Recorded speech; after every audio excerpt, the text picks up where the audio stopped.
오늘 주시는 말씀은 누가복음 2장 25절에서 33절까지의 말씀입니다. 우리 인도하시는 영이라는 제목으로 함께 은혜 나누겠습니다. 누가복음 2장 25절에서 33절까지의 말씀입니다. 누가복음 2장 25절에서 33절 제가 읽겠습니다. 예루살렘에 시므온이라 하는 사람이 있으니 이 사람은 의롭고 경건하여 이스라엘의 위로를 기다리는 자라. 성령이 그 위에 계시더라. 그가 주의 그리스도를 보기 전에는 죽지 아니하리라 하는 성령의 지시를 받았더니 성령의 감동으로 성전에 들어가매 마침 부모가 율법의 관례대로 행하고자 하여 그 아기 예수를 데리고 오는지라. 시므온이 아기를 안고 하나님을 찬송하여 이르되 주제여 이제는 말씀하신 대로 종을 평안히 놓아주시는도다. 내 눈이 주의 구원을 보았사오니 이는 만민 앞에 예비하신 것이요 이방을 비추는 빛이요 주의 백성 이스라엘의 영광이니이다 하니 그의 부모가 그에 대한 말들을 놀랍게 여기더라. 아멘 아멘. 신약을 공부하는 신약학이라는 이제 성경의 분과가 있습니다. 신학과에서 배우게 되는 것인데요. 그 중에서 요즘에 가장 주목받고 있는 분야가 신약의 구약 사용이라는 것입니다. 신약에서 구약을 어떻게 사용하고 있느냐에 대해서 연구하는 것인데요. 이것은 그냥 직접적인 어떤 인용 구절을 공부하는 것을 넘어서서요. 이제 이 신약의 저자들, 특별히 또 신약에 나타나는 여러 이 등장 인물들이 그들이 살았던 세대는 이 구약 성경의 세계로부터 굉장히 큰 영향을 받았던 그 시대이기 때문에 그들의 언어나 어떤 습관이나 어떤 행동이 이 자연스럽게 구약 성경의 어떤 여러 가지 이야기와 내러티브를 담고 있다라고 이렇게 생각을 합니다. 우리 삶의 보아도 마찬가지죠. 우리는 한국인으로서 한국 문화에 굉장히 익숙해져 있죠. 그래서 우리가 사용하는 언어나 이런 것을 보았을 때 우리가 다 전제하고서 사용하는 이야기들이 있습니다. 이제 예전에 우리가 들었던 어떤 이야기 속에서 나타난 단어라든지 어떤 정형 문구라든지 우리 사자성어라든지 이런 것들이 대표적인 것이죠. 상대방이 이야기를 했을 때 부연 설명을 하지 않아도 그냥 알아들을 수 있다라고 전제하고 이야기하는 것들이라는 것이죠. 신약계 저자들 역시도 마찬가지라는 것입니다. 구약의 이야기들이 너무나도 익숙하기 때문에 사실 따로 부연 설명을 하지 않고 어떤 한 단어를 썼을 때도 이 구약의 어떤 이야기를 가리키는 것이구나, 동시대 사람들은 아마 이것을 잘 이해했을 것이다 라고 이렇게 전제를 하면서 연구를 해내가는 학문이 바로 이것입니다. 신약의 구약 사용이죠. 오늘 본문 말씀도 보면요, 직접적인 인용 구절은 사실 없습니다.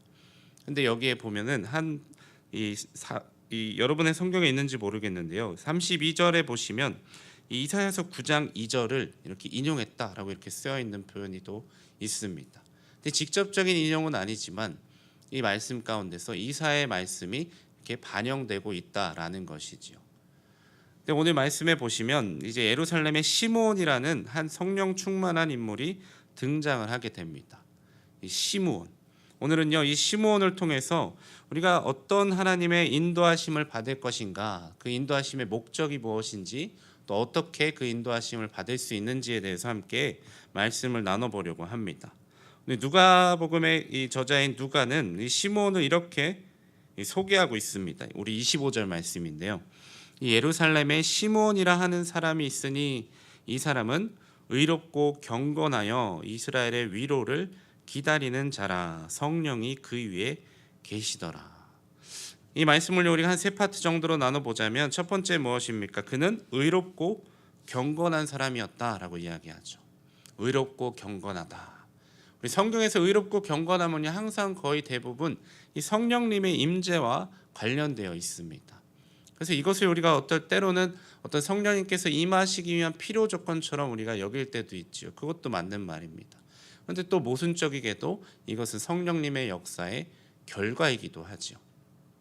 원인이자 결과라는 것입니다. 어떻습니까? 우리가 예수님을 구주로 고백하면 그 즉시 성령님께서 우리 안에 내주하시죠. 우리가 죄인임에도 불구하고 내주하셔서 성령님의 역사를 시작하시죠. 그래서 그 성령님의 역사의 결과로 우리는 어떻게 됩니까? 더욱 의로워지고 경건해진 삶을 살아가게 된다는 것입니다. 근데 그렇다고 우리가 그러면 불의하고 경건한 삶을 계속해서 살아도 성령님께서 임재하시는가? 또 그렇게 본다면 또 그렇게 생각하기도 어려울 것입니다. 우리가 지난 금요일 말씀에 들은 것처럼요. 우리에게는 선택지가 있다라는 것이죠. 성령의 책망함을 받을 것인가? 성령의 충만함을 받을 것인가? 저는 그 말씀을 듣는데요. 이렇게 적용이 되더라고요. 어쩌면 우리가 성령의 책망함을 받으면 받을수록 도리어 우리가 성령의 충만함으로의 길이 열리는 것이 아닐까.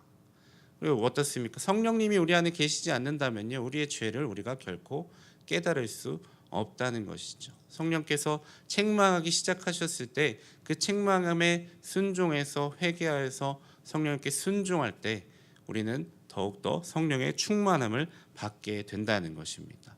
그래서 이 의로움과 경건함은요. 사실 굉장히 모순적이게도 성령님의 역사하심의 원인과 동시에 결과다라고 이렇게 이야기할 수 있을 것 같습니다. 우리 안에 이 성령님께서 행하시는 능력이 없다면요. 그렇게 의로워지고 경건해질 수가 없다라는 것이죠. 때문에 우리가 성령을 소멸시키지 않고요. 더 불일 듯 불타오르게 하시기 위해서는 우리가 그분께 순종하는 것이 반드시 필요하다는 것입니다. 이미 우리 안에 계신 성령님께서 책망하실 때 무엇을 내가 잘못했는지, 내 의가 어디서 드러나고 있는지, 또 내가 어떤 기준으로 하나님의 기준이 아니라 내 기준으로 누군가를 판단하고 있을 때 그것을 깨닫고 하나님 앞에 다시 돌아올 때요. 그렇게 자유롭게 성령님께서 내 안에서 일하시게 할 때에 그때 우리가 더욱 의로워지고 경건해지는 것이죠. 근데 어떻게 이해할 수 있는가 보니까요. 어떤 꽉 막혀 있는 파이프가 있다라고 생각해 봅시다. 우리의 죄와 허물로 인해서 꽉 막혀 있는데 성령께서 거기에 이제 생명의 강으로 생명의 물로 이제 부어 넣어 주시기 시작했다. 고압이라고 생각해 봅시다. 그러면 처음에는 조금씩 나올 거예요. 근데 더러워진 것들이 조금씩 씻겨 나가게 되면서 이 파이프가 깨끗해지면 깨끗해질수록 더 거센 성령의 역사가 시작되는 것입니다. 우리 안에서 성령님께서 이 역사를 시작하여 주셨을 줄로 믿습니다. 그래서 계속해서 우리가 성령께 순종해 나갈 때 성령님께서는요, 우리가 이전에 한 번도 경험해 보지 못했던 그런 놀라운 충만함으로 임재해 주실 줄로 믿습니다. 구체적으로 오늘 시므온은요, 어떻게 의롭고 경건한 자가 될 수 있었을까요? 물론 그것이 성령 충만함의 역사이고 성령님의 인도하심이지만 과연 구체적으로 이 시므온의 삶에 어떤 것이 있었기 때문에 그렇게 할 수 있었는가? 성령님의 인도하심이 무엇이었는가? 그 힌트는 바로 다음에 나타납니다. 시므온이 지금 무엇을 기다리고 있는 자라고 합니까? 우리 25절 말씀을 다시 보시면 이스라엘의 위로를 기다린다라고 이야기합니다. 이스라엘의 위로를 기다린다. 무엇을 기다린다는 것입니까? 이스라엘에게 참된 위로와 구원을 주실 그 메시아를 기다린다는 것이죠. 시몬이 이 예루살렘에서 당대의 의롭고 경건한 자가 될 수 있었던 것은 아마도 바로 이 한 가지 소망 때문이 아니었나 싶습니다. 이스라엘의 위로를 기다리는 것, 이스라엘의 위로를 소망하는 것, 이 메시아를 기다렸기 때문에 그가 의롭고 경건한 삶을 살아가게 되지 않았을까 이런 생각이 들었습니다. 왜 그렇습니까? 우리의 삶을 돌아보면요, 우리는 사실 우리가 원하는 대로 살아가게 되죠. 우리가 무엇을 소망하고 원하느냐가 우리 자신을 보여준다는 것입니다. 시므온에게 의롭고 경건함은 사실 그의 삶의 목적이 아니라 이스라엘의 위로를 기다리다 보니까 자연스럽게 그렇게 되어졌다는 것입니다. 성령이 그 위에 머무는 자가 되었다는 것이죠. 왜요? 그가 이스라엘의 위로, 곧 메시아에 대한 소망을 가지고 하루를 살아갔기 때문이죠. 우리 모두가 성령의 충만함을 구합니다. 그런데 그 동기와 목적이 무엇일까요? 우리가 평안한 삶을 살기 위해서, 그것도 한 가지 동기가 될 수 있지만 목적이 될 수는 없다라는 것입니다. 이렇게 성령의 충만함은 사실 어떠한 목적을 두고서 우리가 살아갈 때 얻게 되는 자연스러운 결과 중에 하나라는 것이죠. 우리가 기다리며 소망해야 되는 것이 무엇인가? 시므온은 무엇을 기다렸습니까? 이스라엘의 위로, 그 위로를 주신 예수님의 초림을 기다렸다면요, 오늘날 예수님의 초림 이후를 살아가는 우리에게는 무엇을 기다려야 됩니까? 우리가 잘 알듯이 예수님의 다시 오심을 기다려야 될 줄로 믿습니다. 그 다시 오심을 정말로 기다리고 소망하면서 살아가면요, 우리에게도 성령 충만함이 자연스럽게 임하게 된다는 것이죠. 사도 바울이 이렇게 분명히 이야기합니다. 우리 데살로니가전서 4장 16절 18절에 이 재림에 대해서 이렇게 이야기하는데요. 주께서 호령과 천사장의 소리와 하나님의 나팔 소리로 친히 하늘로부터 강림하시리니 그리스도 안에서 죽은 자들이 먼저 일어나고 그 외에 우리 살아남은 자들도 그들과 함께 구름 속으로 끌어올려 공중에서 주를 영접하게 하시리니 그리하여 우리가 항상 주와 함께 있으리라. 이 재림에 대한 소망이거든요. 어제 저희가 참 신기한 경험을 했습니다. 1시 40분쯤이었는가요? 아마 텍사스 전역에 있는 사람들은 다 하늘을 쳐다보고 있었을 텐데요. 저도 이제 마당에 누워서 이렇게 하늘을 쳐다보고 있었는데요. 계속 이렇게 보니까 너무 목이 아프더라고요. 그래서 서아랑 누워가지고 이렇게 보는데요. 문득 그런 생각이 들더라고요.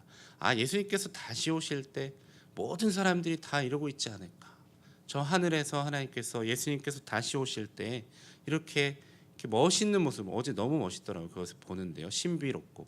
근데 예수님이 다시 오시면 이것과 비교할 수 없이 아름다울 줄로 믿습니다. 근데 그것이 정말 진짜라고 믿는 자가 그리스도인이라는 것이죠. 예수님께서 다시 오실 것이다.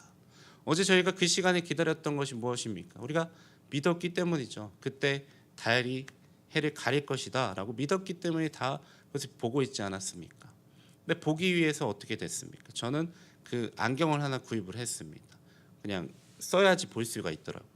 근데 그렇게 준비를 하게 된다는 것이죠. 우리 예수님이 정말 다시 온다고 믿는다면요, 어떻게 살아가게 될까요? 그 예수님의 다시 오심을 기다리면서 자연스럽게 의롭고 경건하게 살아갈 것입니다. 신랑이 진짜 온다라면 어떻게 살겠습니까? 그 지혜로웠던 다섯 처녀처럼 준비하는 삶을 살게 된다는 것입니다. 여러분, 예수님을 소망하는 저와 여러분이 되기를 축원합니다. 그분의 다시 오심을 기다리면요, 그것이 우리의 삶의 목적이 되면 이 시므온처럼요, 그 성령이 그 위에 머무는 인생을 살아가게 된다는 것이죠. 오늘 말씀에서 시므온은요, 계속해서 구체적으로 이 성령님의 인도함을 받게 됩니다. 우리 26절 말씀에 보시면 그가 주의 그리스도를 보기 전에는 죽지 아니하리라 하는 성령의 지시를 받았어요. 27절에는 성령의 감동으로 성전에 들어가매 마침 부모가 율법의 관례대로 행하고자 하여 그 아기 예수를 데리고 오는지라. 성령께서 그 위에 머물렀던 이 시므온의 인생이 어떻습니까? 성령의 지시를 받고요, 또 성령의 감동으로 이제 누구를 만나게 됩니까? 아기 예수를 만나게 되죠. 이어지는 말씀에 어떻습니까? 이 아기 예수를 만나고서요, 28절 말씀에 보면 시므온이 아기를 안고 하나님을 찬송하여 이르되. 여러분, 우리가 꿈꿔야 되는 이 성령 충만함의 진정한 모습이 바로 여기서 나타나고 있습니다. 그 근본적인 목적이 무엇인가? 성령이 그 위에 머물고 성령의 지시를 받고 성령의 감동을 받아서 우리는 무엇을 하기 위해서 이것을 원해야 되느냐? 이 시므온이 지금 무엇을 하게 됩니까? 예수님을 만나게 되었어요. 예수님을 만나게 되었어요. 여러분, 저는 이 5월달 첫째 주에 하는 우리 부흥회를 통해서요, 동일한 역사가 저와 여러분에게도 있기를 원합니다. 예수님을 더 깊이 만나게 되는 것이죠. 예수님을 만나고서요, 예수님을 만나자 시므온이 무엇을 합니까? 하나님을 찬송했어요. 예배자가 되었다는 것이죠. 진정으로 하나님을 예배하기 위해서는 우리가 성령의 충만함을 받아야 된다는 것입니다. 근데 성령의 충만함의 모습이 어떤 것인가?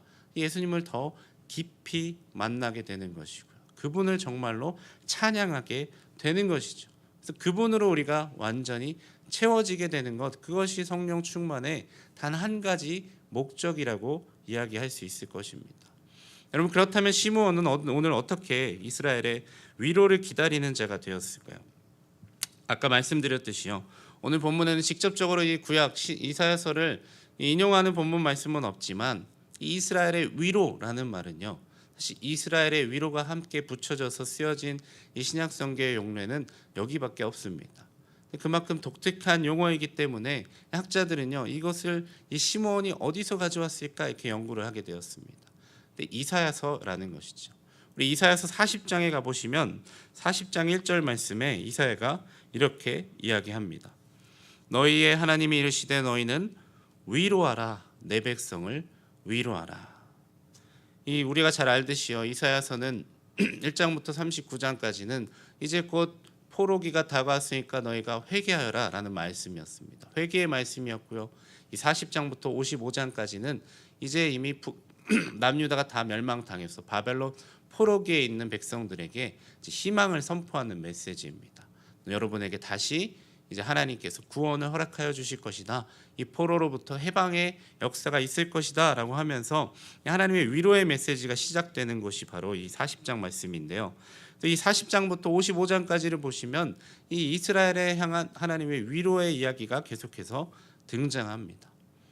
근데 시므온은 바로 이 이사야가 이야기하는 이 회복, 이스라엘의 위로를 기다리는 자였다는 것이죠. 또 이어지는 이 시므온의 하나님을 향한 찬송을 보시면요, 우리 다시 한번 본문 말씀으로 가보겠습니다. 우리 29절 말씀에 주여 이제는 말씀하신 대로 종을 평안히 놓아 주시는도다. 30절에 내 눈이 주의 구원을 보았사오니 이는 만민 앞에 예비하신 것이요. 지금 예수님을 만난 시므온이 어떤 고백을 합니까? 내 눈이 주의 구원을 보았고 이 구원은 만민 앞에 이미 하나님께서 예비하신 것이다. 모든 열방이 지금 기다리고 있던 그 구원을 지금 만났다라고 이야기하는데요. 이 시므온의 노래는 이사야서 52장 10절과 닮아 있습니다. 이사야서 52장 10절에 여호와께서 열방의 목전에서 그의 거룩한 팔을 나타내셨으므로 땅 끝까지도 모두 우리 하나님의 구원을 보았도다. 모든 사람들이 보게 될 그 구원에 대해서 이야기하고요. 32절에 이방을 비추는 빛, 이것은 이사야서 49장 6절에 나타나는데요. 내가 또 너를 이방의 빛으로 삼아 나의 구원을 베풀어서 땅 끝까지 이르게 하리라. 우리 32절 하반절에 이 구원이 이스라엘의 영광이라는 말씀은 이사야서 46장 13절에 나타납니다. 내가 나의 영광인 이스라엘을 위하여 구원을 시온에 베풀리라. 학자들의 이야기는 무엇입니까? 이 시므온의 이 모든 고백이요, 이사야서를 기반한 고백이었다는 것이죠. 특별히 이사야서 40장에서 55장까지. 이것을 통해서 우리가 배울 수 있는 것이 무엇인가? 여러분, 시므온이요, 이 성령님의 인도하심을 받게 되어서 예수님을 만나게 되었고 그분을 또 하나님이 보내주신 메시아라고 바로 깨달을 수 있었다는 것은 이 시므온 안에 이미 무엇이 있었다는 것입니까? 하나님의 말씀이 있었다는 것입니다. 하나님의 말씀에 대한 깊은 연구와 통찰이 있었기 때문에 성령님께서 지시를 받아 하실 수도 있었고요. 또 그 지시에 순종해서 또 아기 예수를 만났을 때 이분이 바로 내가 기다리던 그분이구나, 이사야서가 말하던 그 하나님의 위로이시구나라는 것을 바로 깨달을 수 있었다는 것입니다. 그래서 잭 레빈슨이라는 학자는요, 이 시므온에 대해서 이렇게 이야기합니다.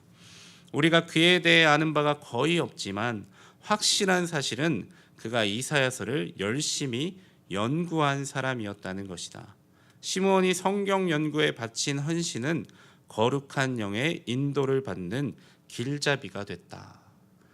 이 성경 연구에 바친 이 헌신이 도리어 거룩한 영의 인도를 받는 길잡이, 통로가 될 수 있었다는 것입니다. 그 안에 말씀이 있었기 때문에 그는 성령의 인도함을 받을 수 있었다는 것이죠. 그럼 어떻습니까? 우리가 성령님의 인도함을 구하고 있어요. 대개 우리가 어떻게 하나님의 인도하심을 받게 됩니까? 말씀을 통해서죠. 내가 오늘 읽었던 말씀이든지 예전에 읽었던 말씀이든지 내 안에 이미 존재하고 있는 그 말씀을 통해서 성령님께서는 우리를 인도하시기를 즐겨하십니다. 때로는 꿈처럼 환상처럼 우리의 삶을 인도하시기도 하지만 정말 더 분명하게 인도하시기 위해서는 우리 안에 그 말씀이 먼저 있어야 된다는 것이죠. 그 시므온 안에 이사야서 말씀이 있었기 때문에요, 그는 예수님을 바로 바라보게 됩니다. 알아차게 되는 거죠. 그리고 나서 바로 그 예수님에 대하여서 정확한 확실한 그 찬양을 올려드릴 수 있었다는 것입니다. 여러분, 우리는 성령 충만을 사모하기 때문에 이 자리에 모였을 줄로 믿습니다. 근데 우리가 5월 첫째 주 그 치유 집회를 위해서 우리가 정말 최선을 다해서 준비할 수 있는 것이 무엇인가? 저는 이것이라고 생각합니다. 매일매일 말씀으로 나를 채우는 것이죠. 왜요? 이것을 채웠을 때 성령님께서 우리의 삶을 더더욱 인도하실 수 있는 그 통로를 우리가 마련하는 것이라는 것입니다. 그 말씀이 있어야 성령님께서 우리 가운데 자유롭게 역사하실 수 있는 것이거든요. 그 말씀이 없다면요, 성령님께서 우리에게 말씀하고 싶어도 그렇게 말씀하시지 못할 때가 있습니다. 두루뭉실하게는 가능하겠지만 정확하게 말씀하실 수는 없다는 것이죠. 우리가 성경을 책을 펼 때마다, 이것을 읽을 때마다요, 그 소망을 가졌으면 좋겠습니다. 하나님, 오늘 이 말씀을 통해서 나에게 어떤 것을 보여주시기 원합니까? 이 말씀을 내가 읽었을 때 나중에 어떤 사건이 나에게 다가왔을 때 성령님께서 하시는 그 음성을 내가 분별할 수 있는 그 말씀이 되게 하여 주시옵소서. 우리가 그렇게 읽고 말씀을 읽을 때는요, 정말 다를 것이라고 믿습니다. 시므온은 아마 몰랐을 거예요. 내가 지금 평생 동안 묵상했던 이사야서 말씀이 그렇게 현실이 되는구나 라는 것을 알지 못했을 것입니다. 우리도 알지 못하지만요, 평생에 단 한 번이라도 시므온과 같은 그러한 성령의 충만함, 성령의 인도함을 받는다면 그 인생이 얼마나 복된 인생이 될 수 있겠습니까? 어제 말씀을 다시 이야기해 드린다면요, 어제 개기일식 있었을 때요, 진짜 너무 깜짝 놀랐죠. 근데 그 개기일식을 위해서 이제 안경을 쓰고 있었는데 이런 생각이 들더라고요. 우리가 정말 필요한 것은 이 안경이겠구나. 이 안경이 없이 바라봤을 때는요, 그냥 빛밖에 안 보이더라고요. 근데 안경을 쓰고 딱 보니까 이제 달이 점점점 가려지는 것을 보게 되었어요. 이 안경이 없이는 이것을 볼 수가 없구나. 근데 우리에게 안경이란 무엇입니까? 바로 이 성경 말씀이라는 것이죠. 이 말씀이 있어야 우리 삶 속에서 성령님께서 어떻게 일하시는지를 알 수 있겠구나. 마지막 날에는 모두가 다 이 안경 없이도 보게 될 줄로 믿습니다. 개기일식 그 클라이막스에는 안경 쓰고 있으면 안 되더라고요. 안경을 벗어야지 딱 보이더라고요. 근데 그 이후에요, 재밌는 이야기인데요, 우리 뉴스 카톡방에 막 올라왔는데요, 우리 목사님의 첫째 아들 이한이는요, 이 안경이 없었대요.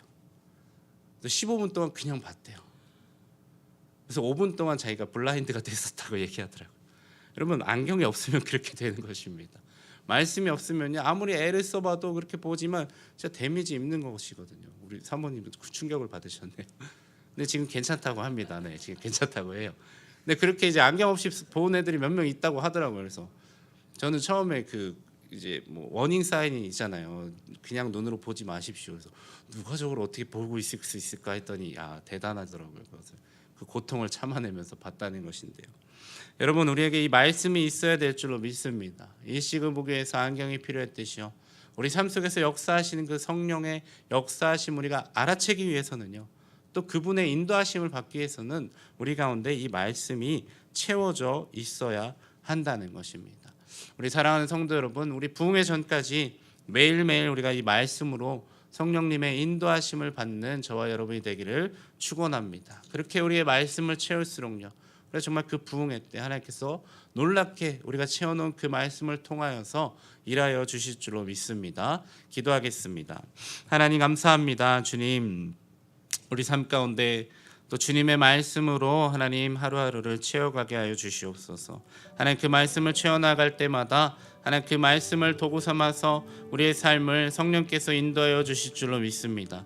성령의 충만함을 받는 저희의 인생이 되게 하여 주시고, 하나님 그 충만함을 바라는 그 목적이 하나님 내 삶의 어떤 평안과 내 삶의 복이 아니라 하나님 그것은 결과로 그냥 주어지는 것일 뿐인데, 하나님 정말로 우리가 바라야 될 것, 예수 그리스도의 다시 오심을 기다리며 살아가는 자들 되게 하여 주시옵소서. 그 신랑 되신 주님을 날마다 기쁨으로 기다리며 살아갈 때에 우리 삶에 자연스럽게 성령의 임재하심이, 성령의 위로하심이 거할 줄로 믿습니다. 그 성령과 동행하며 나아갈 때 시므온처럼 우리가 위롭고 의롭고 또한 경건한 자로 성령께서 가꾸어 주실 줄로 믿습니다. 이렇게 오늘 하루를 살아가는 저희가 되도록 하나님 역사하여 주시옵소서. 우리 주님의 이름 한번 부르짖고 우리 삶 가운데 성령 하나님 더욱더 하나님 역사하여 주시옵소서. 주님께서 일하실 수 있도록 우리 삶을 하나님 말씀으로 채워가겠습니다. 결단하며 나아가며 우리 함께 기도하며 나아가시겠습니다. 주여, 하나님 감사합니다. 주님, 우리 삶 가운데 정말 역사하실 주님을 기대합니다.